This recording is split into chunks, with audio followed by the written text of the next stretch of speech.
Brilliance Audio presents Dreaming War, Blood for Oil and the Cheney-Bush Junta by Gore Vidal, performed by Jeff Cummings. The vice president to Richard Nixon and bribe taker to many, Spiro Agnew, was once inspired to say, "The United States, for all its faults, is still the greatest nation in the country." Today, even in the wake of the Supreme Court's purloining of the election for the 43rd president, Spiro must be standing tall among his fellow shades. Have we not come through yet again? As we did in 1888, when Grover Cleveland's plurality of the popular vote was canceled by the intricacies of the Electoral College, and as we even more famously did in 1876, when the Democrat Samuel Tilden got 264,000 more votes than the Republican Rutherford B. Hayes, whose party then challenged the votes in Oregon, South Carolina, Louisiana, and, yes, that's Slattern, Florida. An electoral commission chosen by Congress gave the election to the loser, Hayes, by a single vote.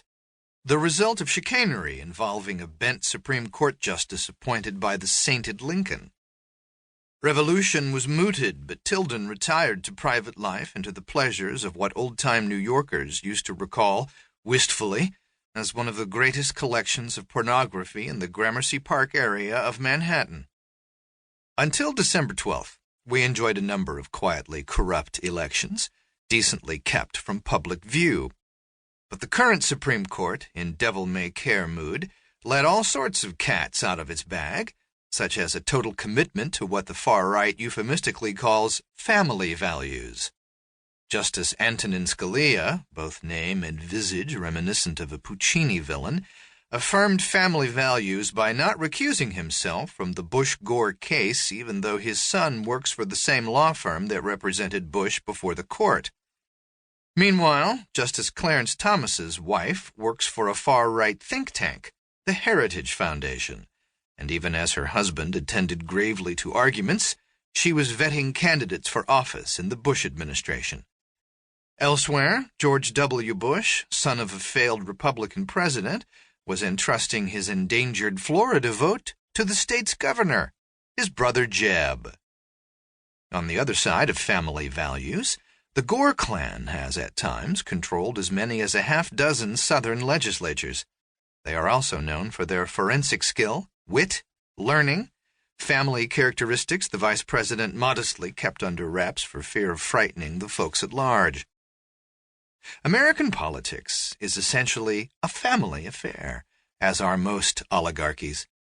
When the father of the Constitution, James Madison, was asked how on earth any business could get done in Congress when the country contained 100 million people whose representatives would number 50,000, Madison took the line that oligarchy's iron law always obtains. A few people invariably run the show and keep it, if they can, in the family.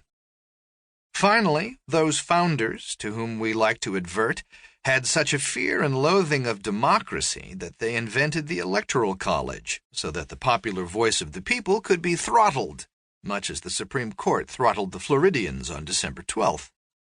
We were to be neither a democracy, subject to majoritarian tyranny, nor a dictatorship, subject to Caesarean folly. Another cat let out of the bag is the Supreme Court's dedication to the 1% that own the country. Justice Sandra Day O'Connor couldn't for the life of her see why anyone would find the Palm Beach butterfly ballot puzzling. The subtext here was, as it is so often with us, race. More votes were invalidated by aged vote-o-matic machines in black districts than in white. This made crucial the uncounted 10,000 Miami-Dade ballots that recorded no presidential vote. Hence the speed with which the Bush campaign, loyally aided and abetted by a 5-4 majority of the Supreme Court, invented a series of delays to keep those votes from ever being counted because, if they were, Gore would have won the election.